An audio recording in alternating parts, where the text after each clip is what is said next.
है कि भजन करो उस रबदास जो दाता है कुल सबका। जैसे हम श्री ब्रह्मा जी, श्री विष्णु जी, श्री शिव जी की पूजाएं करते हैं तो इन भगवानों की सतिथि इस ज्ञान से पता चलेगा। अब क्या होता है कि जब भगवान शिव ने देखा कि अस्थि पिंजर भी नहीं रहा तेरे पास, फिर उसका मोह भंग हो गया। मोह भंग हुआ तो उसने जो सोचा कि ये हालत मेरी किस कारण से हुई।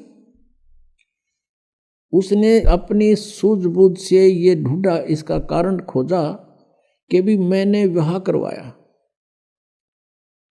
और पत्नी पर विश्वास किया। मेरी पत्नी ने मेरे से विश्वासघात किया, मेरे से पीछे से जाकर के एक परपुरुष से इसने बात की और अन्य रूप धारण कर लिया। ये कुछ भी कर सकती थी, जिस कारण से वो अक्षुब्ध हो गया और उससे बात करनी बंद कर दी कि मैं तेरे ऊपर बहुत विश्वास करता था, तो भी विश्वासघातन निकली, तो मैं किस पे विश्वास करूं। इस निष्कर्ष से भगवान शिव ने सोचा कि मैंने विवाह करवाया तो पत्नी में मोह हुआ और पत्नी बेवफा निकली। अब ऐसा यत्न करूं कि मेरे अंदर ये काम वासना समाप्त हो जाए, जिस कारण से मुझे विवाह की आवश्यकता पड़ी। इसका मूल नाश करने के लिए वासना का भगवान शिव ने कहते हैं 88,000 वर्ष तक घोर तप किया और कहते हैं ये काल ये चाहता है कि कोई भी यहां प्राणी विवाह के बिना ना रहे, यानी वासनाओं को कोई कंट्रोल ना कर ले। कहीं यहाँ पर फिर रिवाज पड़ जावे और संतानों उत्पत्ति ना करें। संतानों उत्पत्ति नहीं करेंगे तो मैं खाऊंगा कैसे? हम तो उसके बकरे और बकरियां हैं काल के। इसलिए उसका पूर्ण प्रयत्न रहता है, भरसक प्रयत्न रहता है कि कोई भी प्राणी वासना रहित ना हो जाए। अब उसने क्या किया, कामदेव को एक पुरुष रूप तैयार करके वहां भेज दिया। अपना आत्मा जैसे ऑल आउट होती है, ऑल आउट को कहीं लगा दिया जाए घर के कमरे किसी कक्ष में, तो वहां मच्छर चक्कर काटना शुरू कर देते हैं, ऐसे डगमगा जाते हैं, गिरने लग जाते हैं, उनके बस की बात नहीं होती। ऐसे एक देव है, उसके अंदर उसने ये गुण विशेष पर रखा काल ने, और वो जाकर के वहां बैठा दिया उसके आसपास। तो उसके कारण भी भगवान शिव जी में कोई अंतर नहीं हुआ, वो तप करता ही रहा। फिर उसने कामदेव ने अपनी पत्नी, उसका नाम रति है, उसको भेजा। वो बहुत खूबसूरत है, भगवान शिव के सामने डांस करने लगी। उसने सारा कुछ कर लिया, भगवान शिव पर कोई असर नहीं हुआ। और यहां तक कहते हैं कि भगवान शिव ने अपना तीसरा नेत्र खोल के और कामदेव को वहां नाश कर दिया, भस्म कर दिया। तो फिर ये सब काल के जाल हैं जो ब्रह्मा विष्णु महेश के भी समझ में नहीं आई थी ये बातें। भगवान शिव ने सोच लिया कि मैं अब वासना रहित हो गया, अब ना रहेगा बांस ना बजेगी बांसुरी, ऐसा काम कर दिया। वहां से चल पड़े, अपना आराम से विचरने लगे, घूमते रहते हैं, बैठते हैं, फ्री आराम से रहते हैं। अब काल ने सोचा भैया तो बात बिगड़ेगी, दूसरे और देखा ये ऐसे ही फिर बैठ जाएंगे हठ योग करने के लिए, यह तो बात बनी नहीं। कहीं औरों की भी रुचि ना हो जाए, हम भी भगवान शिव जी की तरह से वासना रहित होएं। क्योंकि सभी ऋषि महर्षि जब साधना की तरफ चलते हैं, ये पांचों विकार इनकी गुद्दी में आ बैठते हैं, पहले से अधिक प्रभावित हो जाते हैं। तो सभी ने ये चेष्टाएं की थी कि किसी ना किसी तरह पहले इन्हीं राक्षसों को नाश करें और फिर भक्ति करें। ये भी काल का जाल था, बिना ज्ञान के डले नहीं डोए। तो अब भगवान शिव जी की कथा को पूरा करते हैं, फिर ऋषियों को लेंगे। अब क्या हुआ, अब काल ने ब्रह्म ने सोचा, ये और व्यक्ति नो सोच बैठेंगे ऋषि महर्षि, भगवान शिव ने तो कर दिया काम, ये तो वासना रहित हो गया और हम पीछे रह गए, कहीं वो विद्या समाधि लावें, इस तो पहला कर दूं काम। कुछ दिन के बाद शिव जी के अंदर प्रेरणा भर दी काल ने कि सुना है हमने कि जब सागर मंथन किया था उस समय विष निकला था, उस विष को मैंने पान कर लिया था, पी लिया था, जिस कारण से मैं अचेत हो गया था। और जो बताते हैं उसमें से अमृत निकला था या शराब निकली थी, दारू मदिरा, 2 कलश निकले थे।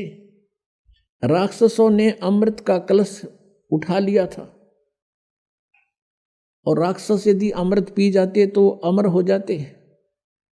इसलिए भगवान विष्णु ने एक मोहिनी रूप बनाकर एक स्त्री का और राक्षसों में जाके डांस किया था। कहते हैं बहुत सुंदर थी वो मोहिनी रूप में, भगवान बड़े सुंदर लग रहे थे और राक्षस मोहित हो गए थे। राक्षसों से वो अमृत का कलश सिर पे रख के डांस करती करती उनको मदहोश कर दिया था। वो कलश दूसरी तरफ पकड़ा दिया था और मदिरा का कलश सिर पे रख के वापस उनको दे दिया था। तो उस समय भगवान विष्णु कहते हैं मोहिनी रूप में बड़े खूबसूरत लग रहे थे।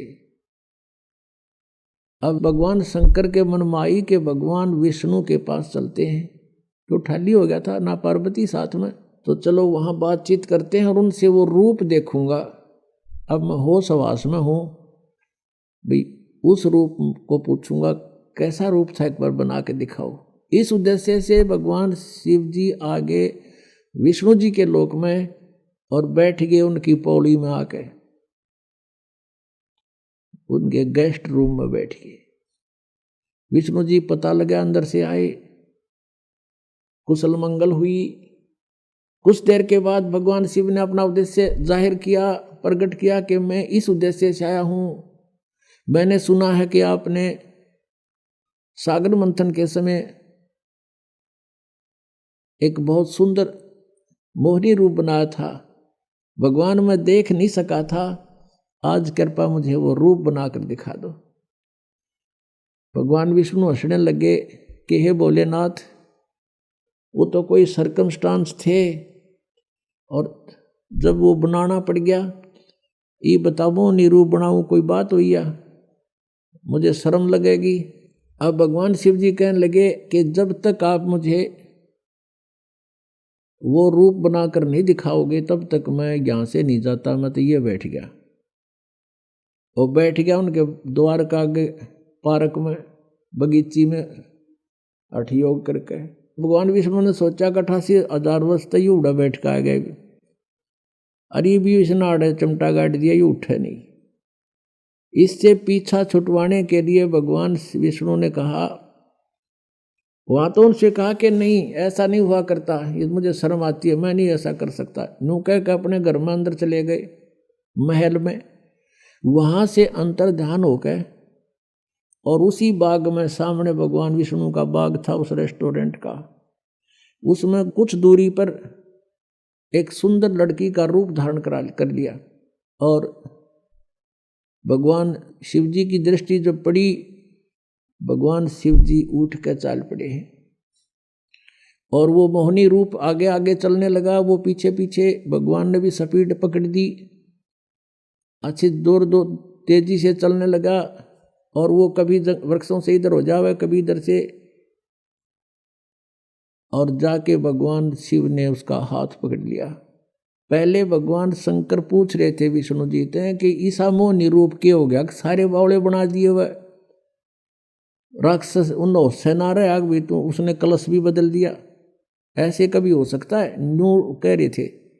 तो जब उसने देखा भगवान शिव जी नो सीधे चल पड़े, लड़की तो ऐसे ऐसे चल रही है छड़ों से कांटों से बच के, और भगवान शिव जी सीधा कांटिया में गौ लिया बाईपास, और जाकर उस लड़की का हाथ पकड़ दिया। जो ही उसने हाथ छुआ उसी समय भगवान विष्णु जी अपने रूप में खड़े हो गए और हंसने लगे। अग भोलेनाथ उनको न्यू मूर्ख बना दिया, जैसे इतने काटे भी ना दिखे, माँ छड़िया में कहा गया सीधा। और उधर से वह वासना कित गई, 88,000 वर्ष डरे ढोकाया तू, कहाँ गई वो साधना तेरी। इसके विषय में परमेश्वर कबीर जी कहते हैं जैसे अग्न काष्ठ के माही, है व्यापक पर दिखे नाही। ऐसे कामदेव पर चंडा, व्यापक सकल दीप नौखंडा। कि जैसे अग्नि काष्ठ के अंदर लकड़ी में विद्यमान है पर दिखाई नहीं दे रही, ऐसे ही ये वासना आपके प्रत्येक प्राणी के अंदर विद्यमान है। और जब ही इसको थोड़ी सी भी कहीं से आंच मिल जाएगी, आग ज्यों की त्यों है। परमेश्वर कहते हैं जिन साधनाओं को तुम कर रहे हो, इनके आधार से विकार मरे मत जानियो। जैसे भूबल में आग,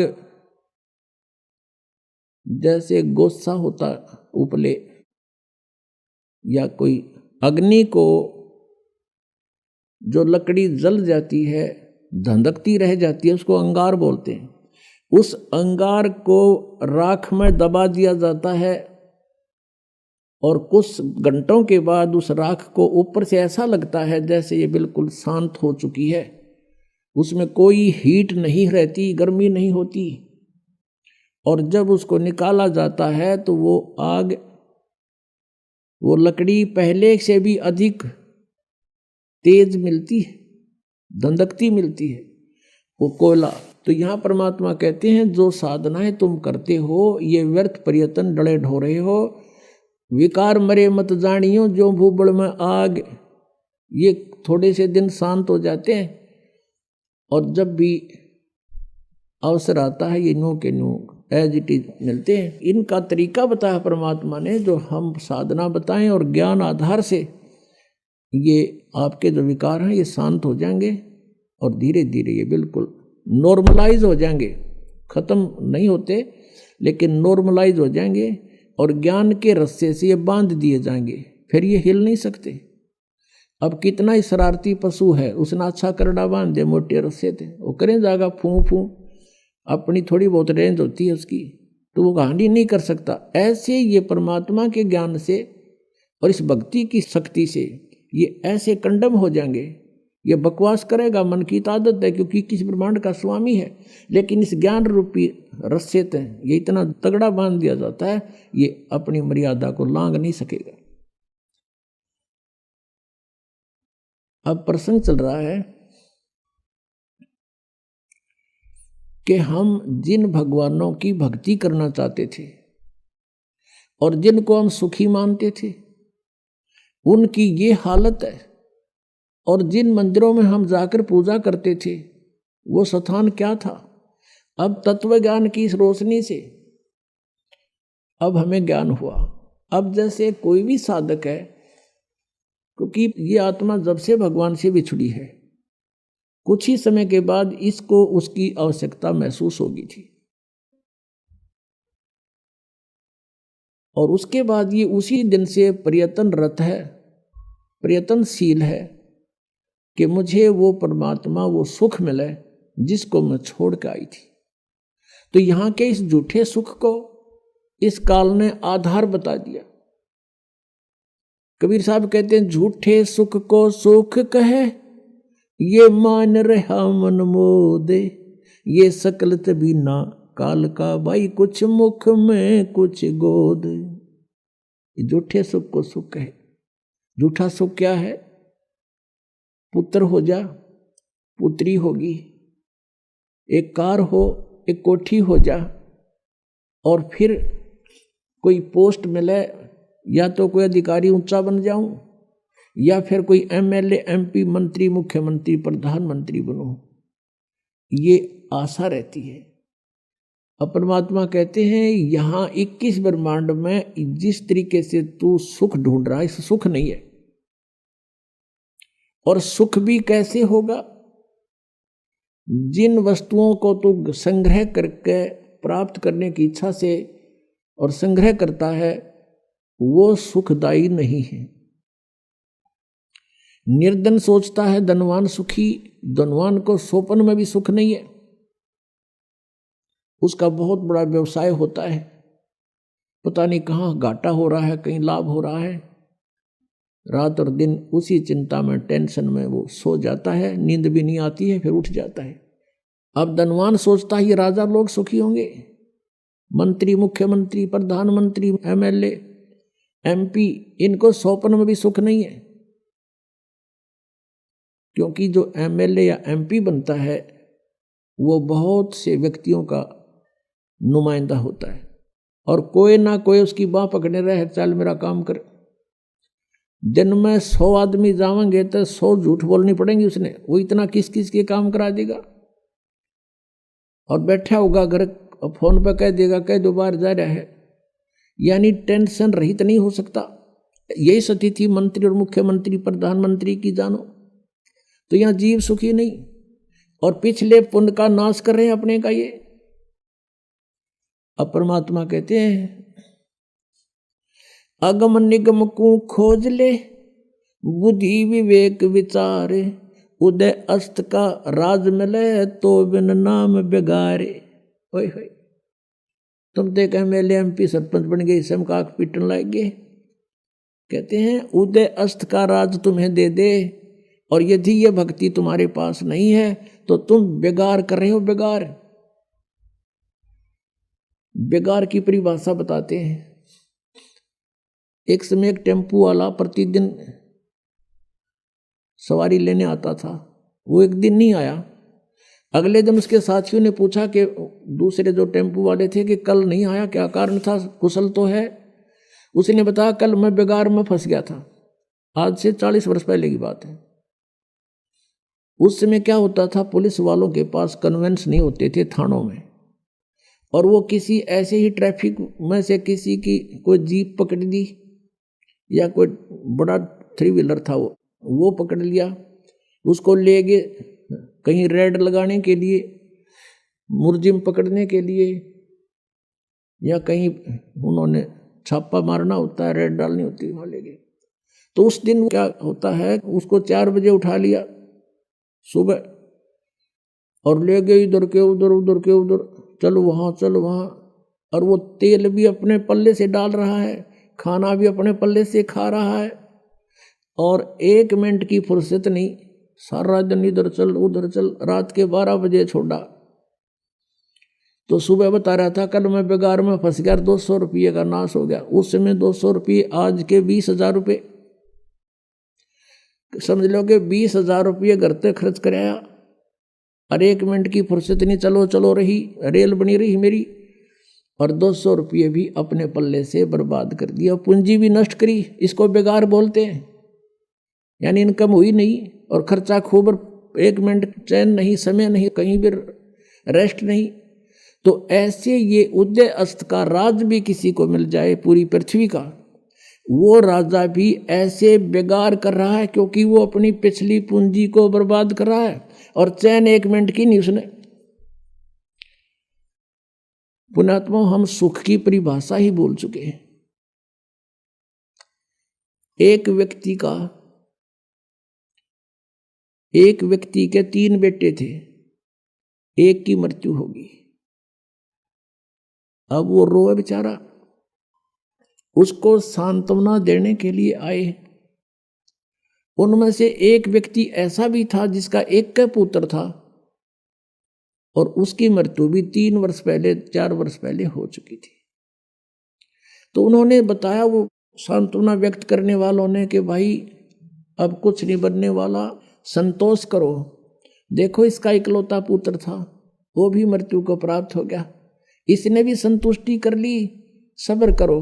उस व्यक्ति को जिसके 3 पुत्रों में से एक की मृत्यु हुई थी, राहत की सांस ली, रोना भी बंद कर दिया, और फिर क्या सोचता है कि हे भगवान, इससे तो मैं ही अच्छा हूं, इससे तो मैं ही सुखी हूं, मेरा तो 2 और बच गए हैं, इसका तो एक ही था और वो ही मृत्यु को प्राप्त।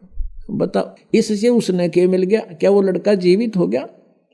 तो ऐसे हमने अपना इस सुख की परिभाषा बदलनी पड़ रही है मजबूरी में। एक व्यक्ति कह रहा था कि मेरी पुत्री का जन्म हुआ, जन्म होते ही उसके गुदा नहीं थी, बड़ा चिंतित हुआ, खाना पीना छूट गया, इतनी टेंशन पूछो मत। हम ले गए मेडिकल में, सरकारी हॉस्पिटल पीजीआई में, उन्होंने एडमिट कर ली लड़की, वहां देखा 4 केस और थे ऐसे ही, फिर मुझे संतुष्टि होगी, ओहो चलो ये और भी है ऐसे ही। बताओ उसकी लड़की क्या कौन सी गुदा लाएगी उनको देखने थे। तो ये हमने न्यू देख लिया, और दुखी है तो हमने कोई चिंता नहीं, हम भी दुखी हैं, तो वो दुख को सुख मान लिया। तो परमात्मा कहते हैं झूठे सुख को सुख है ये मान रहा मनमोद, और ये सकल चबीना काल का, और कुछ मुख में कुछ गोद। अब परमात्मा कहते हैं जहां तुम जिस लोक में और जिन स्वर्गों में तुम सुख खोजने चले हो वहां सुख नहीं है। परमात्मा कहते हैं आगे गए ना बावड़े, रहते भी सब जान, बिन साहेब की बंदगी कहीं ठोर ठिकाना ना। कि जो पहले चले गए तुम्हारे यहां से, उन्होंने तो आके तुम्हें कुछ बताया ना, हमारी केबरन मैटी हुई, और बाकी बच रही भी ऐसे ही चले जाएंगे। बिन साहेब की बंदगी भक्ति की तो ठोर ठिकाना ना। क्या बताते परमात्मा, जैसे मोती ओस का ऐसी तेरी आवे, गरीब दास करो बंदगी भाई बहोर ना ऐसा दाव। अब जैसे आप जी का मनुष्य जीवन है, मनुष्य जीवन में किसी ने पुण्य भक्ति की, पुण्य के साथ यहाँ पाप भी साथ डिपॉजिट होते हैं, पुण्य कम बनते हैं पाप ज्यादा बनते हैं। ये ऐसे अक्षेत्र में आप रह रहे हो। जैसे आप जी यहाँ ऐसा स्थान है, जैसे एक कोई फील्ड होता है, खेत है, और उसमें कुछ भी ना जो है ना उसकी गुडाई करो ना उसको संवारो, उसमें अपने आप घास फूस अड़ंगा कुबाड़ इतना उग जाएगा दिखे नहीं धरती, और उसमें हमने खाने योग्य अपना अन्न प्राप्त करने के लिए, कनक बीजने के लिए उसमें कितनी मेहनत करनी पड़ा है। पहले तो अड़ंगा काटना, फिर उसको हल या ट्रैक्टर से गुड़ाई करनी और जो उसको बाना, और फिर उसमें खर्चा लग गया, मेहनत और परिश्रम लग गया, और फिर उसमें खाद बीज डाला वो भी पैसे से, खाद डाला वो भी बोल, फिर सिंचाई करी उसका भी टैक्स, यानी इतना कुछ खर्चा करके जब वो 2 दाने प्राप्त हुए, और वो घास आप पर जाएंगे उसमें अड़ंगा जिसकी कति आवश्यकता नहीं थी। तो ये ऐसा क्षेत्र है जहां हम रह रहे हैं। परमात्मा कहते हैं पृथ्वी ऊपर पग जो धारे, और करोड़ जीव एक दिन में मारे, हरी भांति पृथ्वी के रंगा, अंत कोट जीव उड़े पतंगा, जो चौका तुम देवो नेता, सत्य ब्राह्मण की है हत्या। ब्राह्मण सेंस हत्या जो हुई, जल स्नान कर तो सोई, खान पान में दमन प्राणी, और कैसे पाओ तुम मोक्ष निशानी। कि एक तरफ तुम पुण्य कर रहे हो, इसके पैरेलल आपके पाप भी हो रहे हैं, और आप जी को दोनों का ही भोग प्राप्त होगा। आपके पुण्य अलग से लिखे जाते हैं और पाप अलग से लिखे जाते हैं। आप पुण्य के आधार से स्वर्ग गए,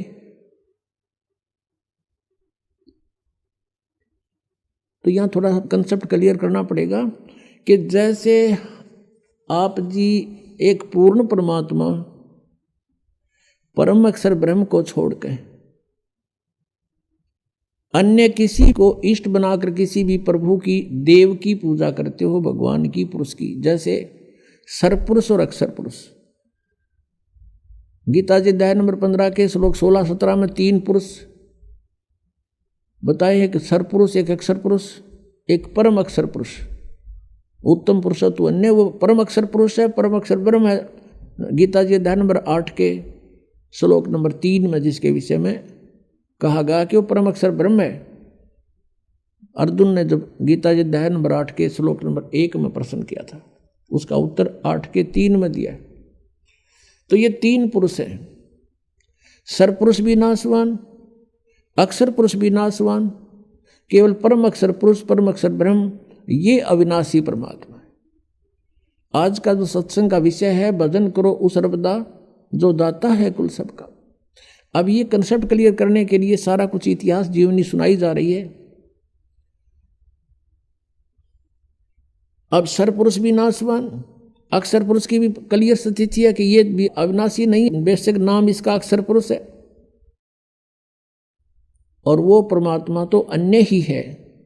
गीता जी अध्याय नंबर 15 के श्लोक 17 में उसकी भक्ति करने से उस परमेश्वर के नाम में इतनी शक्ति है, उस सत्य नाम में, सच्चे नाम में जो 2 अक्षर का होता है, कि हमारे सभी पापों का वो नाश कर देती है। और अन्य भगवान से श्री विष्णु जी, श्री ब्रह्मा जी, श्री शिव जी, और चाहे ब्रह्म सरपुरुष और अक्षर पुरुष, ब्रह्म और ये परब्रह्म कहते हैं अक्षर पुरुष को, इनकी भक्ति से पाप नाश नहीं हो सकते।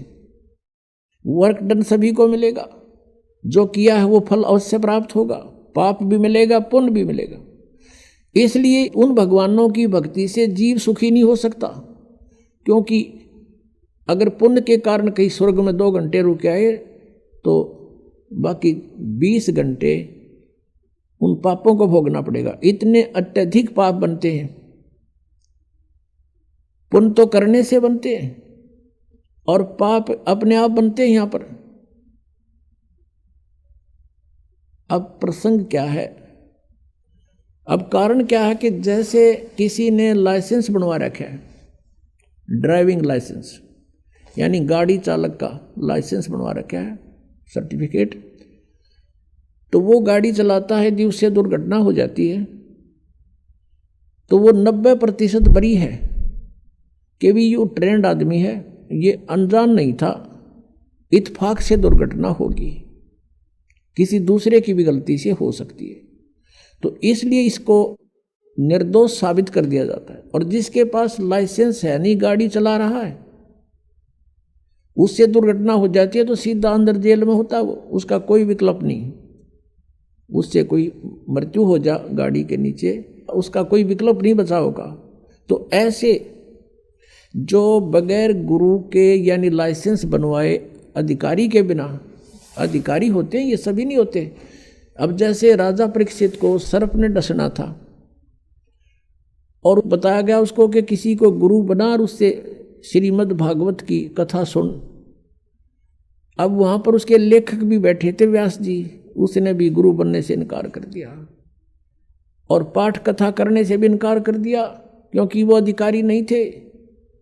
और अधिकारी और 7वें दिन परिणाम आना था उसका, इसलिए सब पीछे को खिसक गए कि नहीं, हम गुरु पद योग्य नहीं है। तो कहाँ से? स्वर्ग से। और सुखदेव जी को बुलाया गया, वहाँ राजा परीक्षित ने उनको गुरु बनाया और फिर उन्हें 7 दिन कथा सुनाई। तो अनधिकारी से लिए हुए नाम से भी आपको कोई राहत नहीं मिलेगी,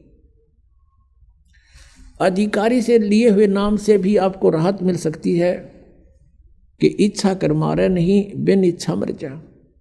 लेकिन आपके संचित कर्म बहुत होते हैं। अब इन भगवानों की साधना से, चाहे आपने गुरु बनाकर भी कर रखे हैं, तो भी आपके पाप डिपॉजिट अलग से होंगे ही होंगे। यहाँ का विधान है, जैसे कर्म करेगा वैसे फल मिलेंगे। केवल एक परमात्मा है, परम अक्षर ब्रह्म, उसकी भक्ति करने से और उसके अधिकारी संत से लाइसेंस बनवाने से यानी उपदेश ग्रहण करने से, दीक्षा लेने से आपके पाप नाश हो सकते हैं, और से नहीं। तो यहाँ प्रसंग है कि कहते हैं, जब ही सतनाम हृदय धर्यो भयो पाप को नाश। और जैसे चिंगारी अग्नि की भाई पड़े पुराने घास, करोड़ों टन सूखा घास फूस पड़ा हो और उसमें एक माचिस की सीख जला के लगा दे, सारे का नाश करके राख बना देती है।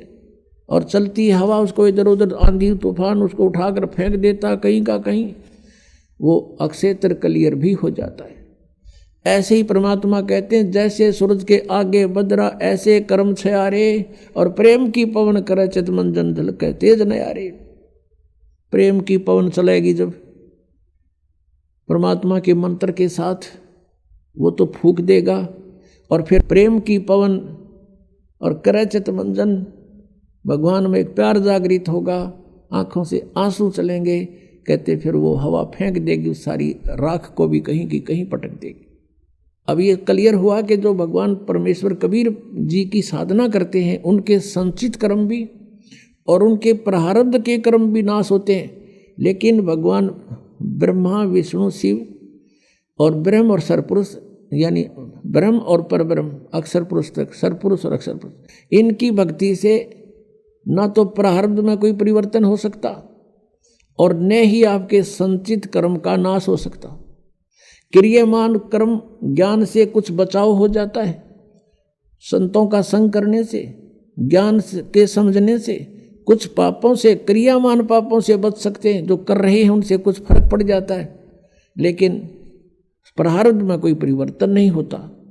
जैसे भगवान श्री विष्णु जी को श्राप दिया था नारद जी ने भगवान से विष्णु रूप मांगा था, हरि रूप विवाह कराने के लिए, और विष्णु जी ने उनको यानी भगवान ने उनके बंदर का मुंह लगा दिया।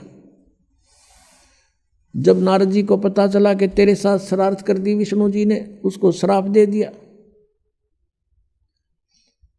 कि आज तूने मेरे को बंदर का मुंह लगाया। एक औरत के लिए आज मैं व्याकुल था, एक पूरा जीवन तू अपनी पत्नी के वियोग में बितावेगा। उसका श्राप का फल भी भगवान विष्णु ने श्री रामचंद्र रूप में भोगना पड़ा। और जो मुंह तूने मेरे लगाया है, इस मुंह के जैसे व्यक्ति यानी जीव तेरी मदद करेंगे। बंदरों ने उनकी मदद की। और फिर श्री रामचंद्र जी रूप में यानी विष्णु जी ने जन्म लिया। वो सारा आपने सुन लिया कि उन्होंने किस किस प्रकार वो अपना जीवन व्यतीत किया। और जैसे ये भी आपने सुन लिया कि उन्होंने बाली को मारा था, वो उनके प्रारब्ध में लिख दिया गया, तो उसका बदला भी उन्होंने भोग कर ही पूरा करना पड़ा। वो उसको नाश नहीं कर सके, अपने प्रारब्ध के पाप कर्म को भी नाश नहीं कर सके, वो भी भोगना पड़ा। अब प्रसंग चल रहा है कि तुम कौन राम का जपते जापम और ताते कटे ना ये तीनों तापम। अब हमारे पापों का नाश, जैसे हम प्रतिदिन गीता जी दहन नंबर 18 के श्लोक 25 से लेकर और 31 तक ये वर्णन किया है कि अर्जुन, जैसे सभी कर्म भले ही उनमें पाप भी हो रहे हैं, वो त्यागे नहीं जा सकते। किस प्रकार, कौन से कर्म, जैसे खाना बनाते हैं उसमें भी जीव हिंसा होती है, पोछा लगाते हैं, लीपते थे पहले मड प्लास्टर थे गाय के गोबर और मिट्टी से, उसमें भी जीव मरते हैं। खेती करते हैं किसान, उसमें भी खेती में भी जीव मरते हैं। तो ये कर्म, जैसे व्यापारी व्यापार करता है उसमें भी जीव मरते हैं, कणक तोलते हैं और सौदा करने के लिए इधर उधर जाते हैं गाड़ियों में या वैसे पैदल। तो ये कर्म त्यागे नहीं जा सकते, ये कर्म होंगे ही होंगे। अब कहने का भाव है, अब ये कर्म तो त्यागे नहीं जाएंगे और ये होंगे ही होंगे, और इनका भी पाप भी लगेगा। लेकिन जब हम पूर्ण परमात्मा से वो लाइसेंस बनवा लेंगे, यानी पूर्ण परमात्मा की शरण में, और उसके प्रतिनिधि से ड्राइविंग लाइसेंस अर्थात दीक्षा प्राप्त कर लेंगे, उसके बाद इन कर्मों का फल आपको भोगना नहीं पड़ेगा। उसमें परमात्मा ने बताया है कि इच्छा कर मारे नहीं और बिन इच्छा मर जा, कह कबीर दास का फिर पाप नहीं लगा। हम अपने उद्देश्य को लेकर के सफर कर रहे हैं। जैसे किसान खेत में जाता है, फिर हल जोतता है, यदि उसके पास ये नाम नहीं है, ये सच्चा नाम नहीं है, तो उसकी कहते हैं एक हलाई में, एक हलाई ज़्यादा से ज़्यादा 30 फुट चौड़ी और 200 फुट लंबी ला लो, 40 फुट चौड़ा और 200 फुट लंबा, ये एक क्षेत्र, इतने टुकड़े में एक हलाई में हाड़ी को, किसान को इतने पाप हो जाते हैं जैसे 1000 कसाईयों को लगते हैं। अब वो पाप उसके बैंक अकाउंट में लिखे गए, फिर उसको पुण्य भी मिलता है किसान को। जैसे खेती बनी, उसमें से कनक झड़के जमीन पर गिरी, उसको जीव जंतु कुछ पक्षी खा रहे हैं, कुछ कीड़े मकोड़े उठा लेंगे, बिलों में लेगे ठा के, तो उससे उसका पुण्य भी बना। वो तो पुण्य और पाप दोनों भोगे ही समाप्त होंगे, और फिर परमात्मा के नाम से हमें वो जो पाप हाली को नहीं लगेंगे, क्योंकि उसकी इच्छा वहाँ जीव मारना नहीं है। परमात्मा ने विधान बताया है कि ये अन्न खाओ तुम और ऐसे खेती करो। परमेश्वर ने अपने विधान में कहा था, एक किसान था और बैलगाड़ियों से ट्रांसपोर्ट का काम करता था। वो बहुत बड़ा धर्मात्मा, अच्छी पुण्यात्मा था, और उसके घर पे एक साधु रहता था, भक्त साधु, लाल कपड़े यानी संत वेशभूषा में, और वो किसान उसकी बहुत मदद करता था, बहुत सेवा करता था। अपने घर पर रख लिया उसको। वो कहीं बाहर देखा तो उसको घर ले आए कि महाराज हमारा पुण्य हो जाएगा, आपकी भक्ति बन जाएगी, आपको तो 2 रोटी चाहिए, हमें सेवा संत की मिल जाएगी। साधु सेवक था वो किसान। उसने अपने घर पे एक चौबारा बना रखा था, उस पर छोड़ दिया उस महात्मा को संत जानकर। वो खावा अपना बढ़िया रोटी और दरवाज़ा बंद करके कुंडी ला के न्यू का मन बोलियो मत शाम तक, और खा के सो जा। अच्छा बढ़िया माल उस किसान का। और एक दिन उसकी मृत्यु होनी थी, वो तो 2, 4, 10 साल में उसकी मृत्यु होगी। वो उस किसान का ही बैल उत्पन्न हो गया, उस बैल बनकर किसान का वो जो खाया था वो तो देना ही था उसने। वो बैल बनकर वहीं आ गया, किसी के जन्म दिया, किसान के गाय के, और बैल के योग हो गया 4-5 साल में। वो किसान ने उसमें गाड़ी में जोत रखा, और वो जा रहा था। जैसे पुण्यात्मा परमेश्वर कबीर देव जी की महिमा चारों वेद बताते हैं। वो परमात्मा अपने सतलोक में रहता है, वहाँ से गति करके नीचे पृथ्वी पर आता है, अच्छी आत्माओं को मिलता है, उनको ज्ञान देता है। उस ज्ञान से परिचित वो पुण्यात्माएं फिर परमेश्वर की महिमा का गुणगान करते हैं। उनमें से एक आदरणीय गरीबदास साहिब जी, गांव छुरानी, जिला झज्जर वाले थे। ये बेरी गांव का किसान था, जिसके विषय में ये दास बता रहा है कि बेरी गांव है जिला झज्जर में, रोहतक से 20 किलोमीटर होगी लगभग। उस बेरी गांव का वो किसान था, और वो कहीं इधर नजफगढ़ की मंडी में, जो पहले पुराने समय की बात है 250 वर्ष पहले, कच्चे रास्ते होते थे, बैलगाड़ी से अपना ट्रांसपोर्ट का काम करता था। यहाँ से कणक ले जाता, वहाँ से शक्कर भर लाता नजफगढ़ की मंडी से। तो ऐसे वो जाता था प्रतिदिन। अरे उसके पास बैल था गोरे से रंग का, और वो बैल चलता चलता गाड़ी में बैठ जाता था, चला नहीं था।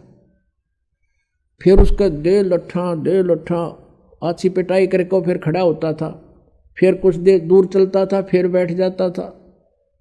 एक दिन ऐसे ही करते करता वो नजफगढ़ की मंडी से आ रहा था, और सुबह सुबह गरीबदास जी उसी रास्ते पर बनी हुई एक कुएं पर स्नान कर रहे थे। वो बैल आकर वहाँ बैठ गया, और लाल किसान ने ठा कर लट उसका मट शुरू करे, अगी इसका यूँ ये तरीका उठने का। तब गरीबदास साहिब जी जो परमात्मा से परिचित थे, उसने कहा कि भाई किसान, और लाल मत मारा इसके। क्या करूं भाई भगत, इसने तो मेरा लहू पी लिया है। 1 किलोमीटर चल रहा है, आध घंटा बैठा रहे है, फिर न ठावा तो लट लुट मार के ठावे हैं, इसने तंग कर लिया। अब क्या हुआ, गरीबदास जी उठे, अब भाई मारे मत इस पशु का, डट जा, रुक जा। अब गरीबदास जी ने जाके कान में उसका कुछ फूंक सी मारी, क्योंकि वो तो परमात्मा से परिचित हो चुके थे। गरीबदास जी कहते हैं परमात्मा से मिलकर, परमात्मा के टच होने से, परमात्मा के ज्ञान से परिचित होने से, परमात्मा की कृपा से उनमें शक्ति आ जाती है। और दिव्य दृष्टि गरीबदास जी की परमात्मा ने खोल रखी थी। अब उसके कान में गरीबदास जी ने कुछ बोला, बैल एकदम खड़ा हो गया और कह दिया, भाई अकी मारिए मत इसके, ये रुकेगा नहीं। अब वो ले गया जोत के गाड़ी, उसका नाम पूछ लिया। गांव में जो छोटा सा गांव था छुडानी, 40-50 घर होंगे मुश्किल से। क्या नाम है आपका? कि गरीबदास नाम है मेरा भाई, और बलराम मेरे बाप का नाम है। अब वो बैल डटा नहीं डटा, वो तो जाकर पहुंच गया वहां पर। अगले दिन फिर 2-4 दिन के बाद फिर वापस चला, वो उसी तरह चले। अब सरलाल ने सोचा, भाई यू आदमी कौन था, इसने के मंत्र मार दिया इस बैल के, यू तो सिद्ध पुरुष दिखा, कोई साधुओं की भूख उसने थी। उसने गांव में आकर पूछा, उसी रास्ते में पड़े था, कि भाई गरीबदास नाम का है बलराम का एक गरीबदास है, उसका घर किस है? तो वो गरीबदास जी का कोई शिष्य मिल गया उसने।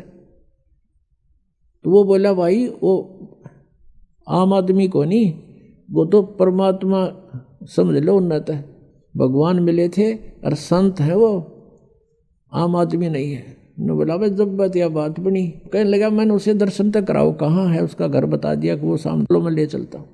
वो शिष्य लेकर गया, शिष्य ने प्रणाम किया और लाल ने प्रणाम किया। उसने देखा ऐसा बुढ़ा ठोठ ही बोलो तो मठ, यो आज खखाट ठहरा, मेरी तो जीवन बदल दिया। ना तो रोज बिरान माटी हो रही थी, 3 दिन का काम 1 हफ्ते में करे था यो। अब दूसरे बैल तभी आगे चले है। तब उसने पूछा कि हे महाराज जी, आपने इस बैल के जादू कर दिया? तब गरीबदास जी ने पूछा कि भाई एक बात बता, तेरे घर पे कोई बाबा जी रहा करता? अखां जी रहा करता, और आपने खूब गे चलवे खुआए चुरमे कर करके उसताई अखां जी खूब सेवा करी महात्मा की। उसने कहा, मैंने भाई भक्ति ना करी, तेरा खा गया और सो गया। अब यू बैल वो बाबा जी है, अब ये तेरे लठ खाखा पूरे करे। आदत इसकी विवाह बिगड़ रही है, खाऊर सो जाऊं, गरीब के सोने दे है। तो इसने ये भी इसका लठ मारा है, हर तेरे पूरे कर रहा है। भाई मैंने इसको यही कहा, भाई लठ खा के कर ले, अर्चे राजी खुशी कर ले बेटा, ये तो तने पूरे करने पड़ेंगे। खाओ था चूरमेर सो जा था। तब इसका यह बात समझ में आ गई, भाई मेरी आज्ञा का पालन कर दिया, तेरे पूरे करेगा भी वो। अब पुण्यात्माओं कहते हैं, सत्संग की आधी घड़ी और परमात्मा कहते तप के वर्ष 1000 तो भी बराबर है नहीं, कहे कबीर विचार। अब देखो करे करावे साइया मन में लहर उठा, दादू से दर्जीव के वो आप बगल हो जा। अब वो परमात्मा का शिष्य था कभी किसी जन्म में। ऐसे जो सर्कमस्टांस होते हैं परमेश्वर करता है, और उसने भक्ति करी को ना, फिर 83 लाख योनियों में जा फंसा। अब वहाँ भी उसको राहत दिला दी। अब हरलाल के मन में ये आई कि भाई महात्मा था, अपनी करनी पाओगा, आज के बाद मैं इसने बैल न कति प्रयोग नहीं करूँ। वापस ले जाके उसके बाद गाड़ी उड़े छोड़ दी, 9 की 9 बैलगाड़ी खाली कर लिया, दूसरा बैल मोल लिया, वो जोत दिया, पाछे बांध के घर ले गया। घर जाके अलग से बांध दिया, चारा चरावे पानी प्यावे, प्रयोग नहीं किया। अब उसको वहाँ भी राहत दे दी, परमात्मा ने दिवा दी अपने हंस को। कोई था पिछले जन्म का निकम्मा, खाओ था सो जा था। अब उसके बाद हरलाल ने सोची, भाई इस महात्मा से तो कुछ ज्ञान सुनना चाहिए। फिर परमात्मा ने ज्ञान सुनाया, कोट जन्म तन भरमत हो गए, कुछ ना हाथ लग्या रे, कुकर सुकर खरबा बोरे, कौआ हंस बगारे। सारी कथा सुनाई। अब एकदम प्रभावित हो गया वो किसान हरलाल, और उनको ये कर्मों से परिचित कराया कि 1 अलाई और 1000 कसाई बराबर पाप लगा है। तो इस चीज़ से वो प्रभावित हुआ और कहने लगा, भगवान मुझे तो अपने पास ही रख लो। गरीबदास जी से कहा। गरीबदास जी बोला, भाई हमारा मार्ग अब ऐसे रखने का नहीं है, हम तो वो विधि बताते हैं जिससे तुझे पाप नहीं लगेगा। अब खेती करूं तो उसमें पाप लगे। हरलाल बोले, और ये गाड़ी बाहू इसमें पाप लगे, आपने विधान बता दिया सारा। अब भगवान यूँ कर्म मेरे तत्व को ना और मुझे अपने पास रख लो, आपकी सेवा कर दूंगा। तब गरीबदास ने कहा था कि हमारा यूँ मार्ग यूँ नहीं है भाई, हमारे पास एक ऐसा साबुन है, प्रतिदिन जो मैला कपड़ा होता है उसको डेली धो ले, साफ हो जाता है। ऐसा नाम दूंगा कि इच्छा कर मारे नहीं, बिन इच्छा मर जा, कह कबीरदास का पाप नहीं लगे। गरीबदास जी ने कहा था कि गाड़ी बाहो खुश रहो और खेती करो खुशहाल, और पर साईं सिर पर राखिए सही भगत हरलाल, कि अपना काम भी कर और इस मंत्र का जाप रख, मर्यादा ना तोड़ना, तो सही भगत हो गया हरलाल, अपनी भक्ति कर। तो कहने का उद्देश्य ये है कि जो ये परमात्मा की भक्ति की सही मंत्र आपको मिल जाएंगे, फिर आपने दैनिक कर्म छोड़े नहीं जा सकते, इनको त्यागा नहीं जा सकता, इनके पाप भी नहीं लगेंगे, आप जी को नहीं लगेंगे। और इस मंत्र के अतिरिक्त चाहे कोई कबीर पंथी भी अन्य कोई कबीर साहिब की शरण ग्रहण करवा रहा है, वो नकली है, उसमें ओट मालिक की उनको नहीं है।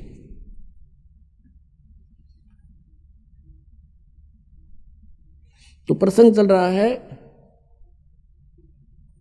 कि किस परमात्मा की भक्ति हम करें और कौन से भगवान से हमें पूर्ण राहत मिलेगी।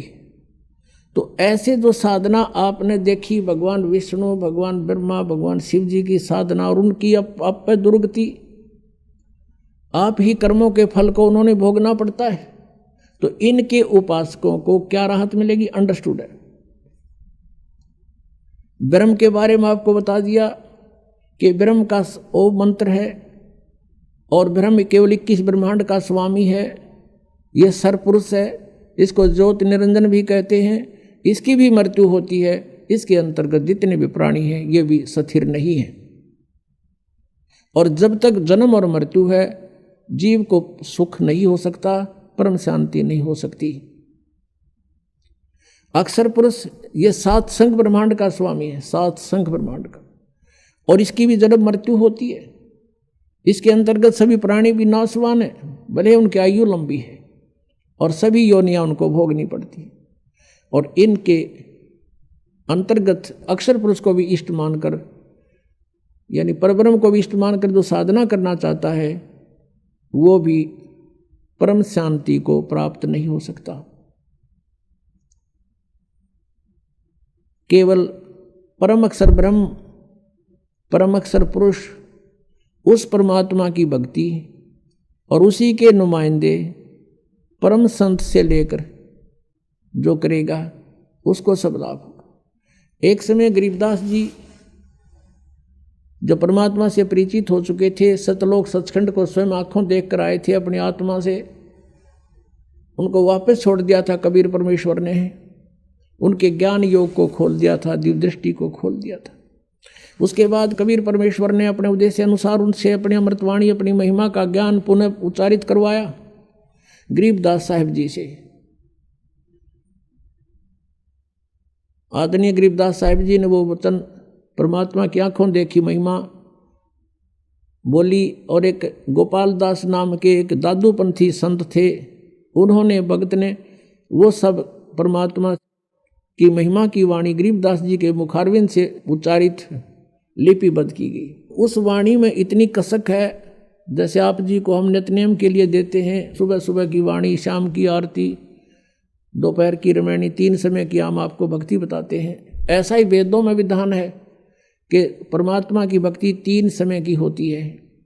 तो वो साधना करते हुए गरीबदास जी के कुछ शिष्य हो गए थे, वो साधना करते हुए जहाँ भी जाते थे वो अपने नित्य नियम अवश्य करते थे। लुधियाना के पास एक वासियर गांव है, लुधियाना के पास वासियर गांव का एक बहुत बड़ा किसान था, राम राय नाम था उसका, और गांव में एक नाम और रख लिया कर, न्यारा, झुमकरा, उसका नाम झुमकरा भी रख रखा था, वास्तविक नाम उसका राम राय था। एक गरीबदास जी का भक्त उस वासियर गांव के बाहर गर्मियों के समय था, सुबह सुबह स्नान करके एक तालाब में, और उसी तालाब के ऊपर बराबर में बैठकर एक पटड़ी सी पे बिछा कर वहाँ अपनी चद्दर बैठ कर भगवान के नित्यनेम कर रहा था, सुबह की वाणी बोल रहा था। और ये राम राय जी सुबह सुबह फ्रेश होने के लिए गए थे। उसने देखा कि एक बहुत ही अच्छे सुरीली आवाज़ से भगवान की वाणी कोई भगत उच्चारण कर रहा है, और ये पंजाब के लोग वाणी के बड़े कायल होते हैं, इसके ऊपर बड़े आसक्त हो जाते हैं, इनको इनकी वैल्यू का पता है। तो राम राय जी जाकर बैठ गए उस भगत के पास में, सारी वाणी सुन ली। जब उसने अपना पूरा कर्म कर लिया तब राम रमी हुई, कुशल मंगल पूछा, कौन कहाँ से आया तू?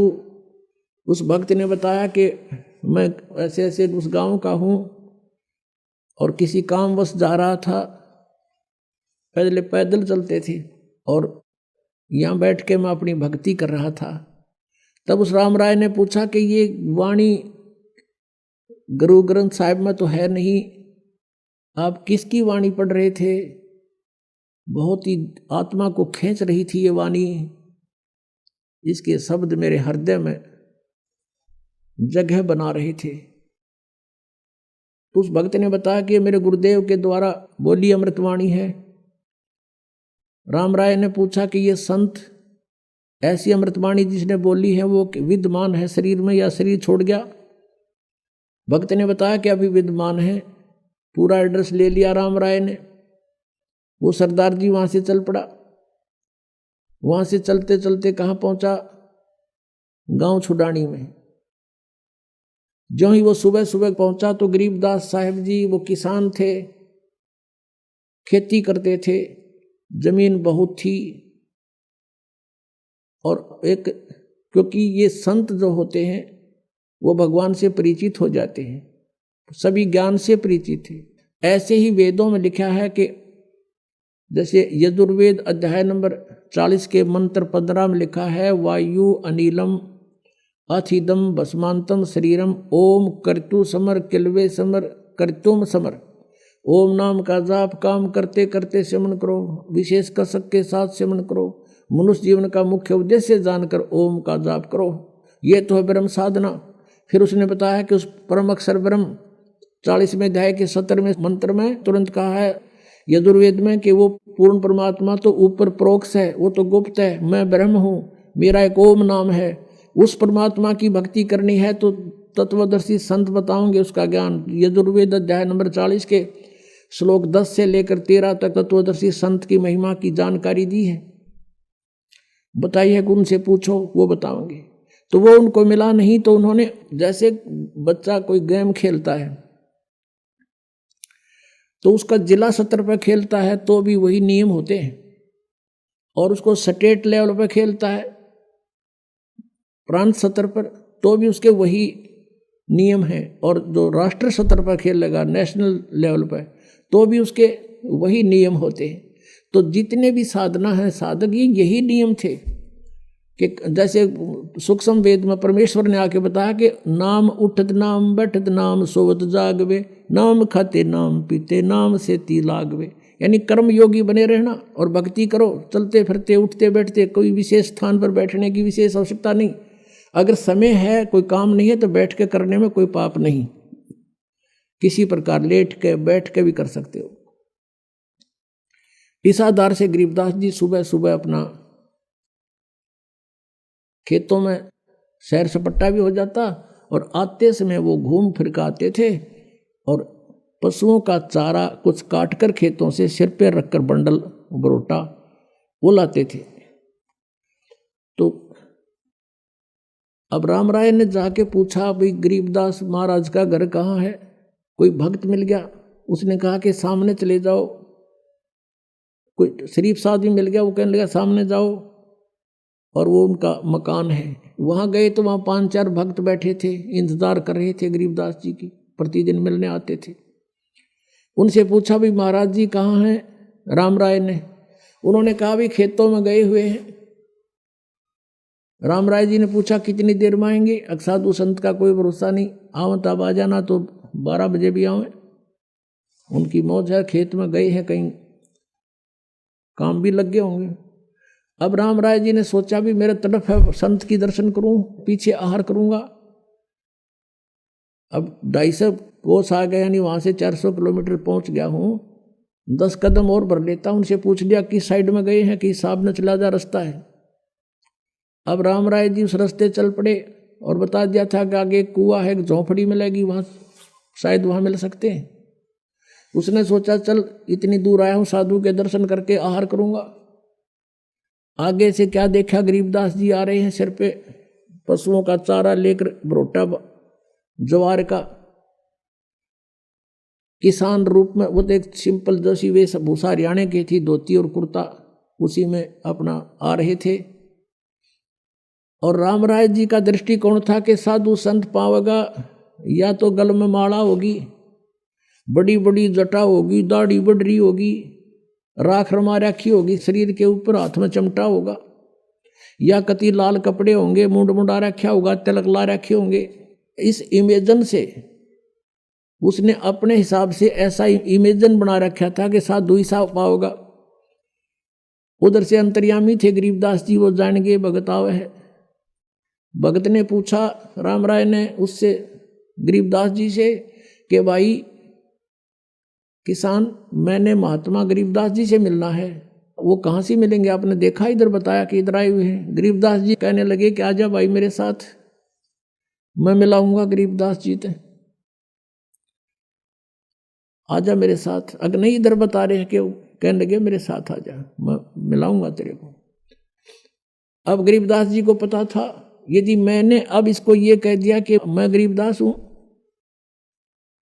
तो यो मेरी बात भी नहीं सुनेगा, क्योंकि इसने तो महात्मा का जो वो बना रखा ना वेशभूषा, किसी होगी और ऐसा होगा, इसने तो वो सोच रखा महाराज। और मैंने कह दिया थी वो उल्टा हो लेगा, रोटी भी नहीं खाओगा, ये कह दिया मैं महाराज जी हूं। वापस आ गए, वहां भगत बैठे थे। गरीबदास जी तो आते देखा, सब खड़े हो गए। किसी ने उनका चारा लिया, सिर से उतारा, दंडोत प्रणाम करी, और भक्तों ने पूरा सत्कार दिया अपने गुरुदेव को। अब वो राम राय खड़ा खड़ा देख रहा है, भाई यू कौन है, क्या बात है ये, इसको आदमी दंडोत प्रणाम कर रहे, ये तो सिंपल सा आदमी है मेरे जैसा। और गरीबदास जी के 1400 एकड़ जमीन थी उस समय, 1400 किले। उधर से राम राय भी एक अच्छा जमींदार था, 500-600 एकड़ जमीन उसके भी थी, किसान था वो भी, सरदार जी। अब उसने सोचा यू किसान बताओ अच्छी जमीन है इसके, अभी सुना मैंने, और बैल बाल बांध रखे। इन्हें सोचा यू मेरा कैसा किसान है, इसके ये मजदूर होंगे जो इसको प्रणाम करें। अब उसने पूछा रहे ये कौन है भाई? उन्होंने बताया गरीबदास जी के शिष्यों ने कि महाराज हैं गरीबदास जी, ये बड़े महापुरुष है पहुंचे हुए। अब राम राय बैठ गया जमीन का ऊपर, कलेजा पकड़ के, अगी इतनी दूर आया और खोदा पाड़ और पाई चुया, यू महाराज जी पाया, देख मेरे कैसा किसान रहता रहा जो भाई। अब वो अंतर्यामी थे गरीबदास जी, उसकी सारी देख रहे थे। यो भगत तो फ्यूज हो गया।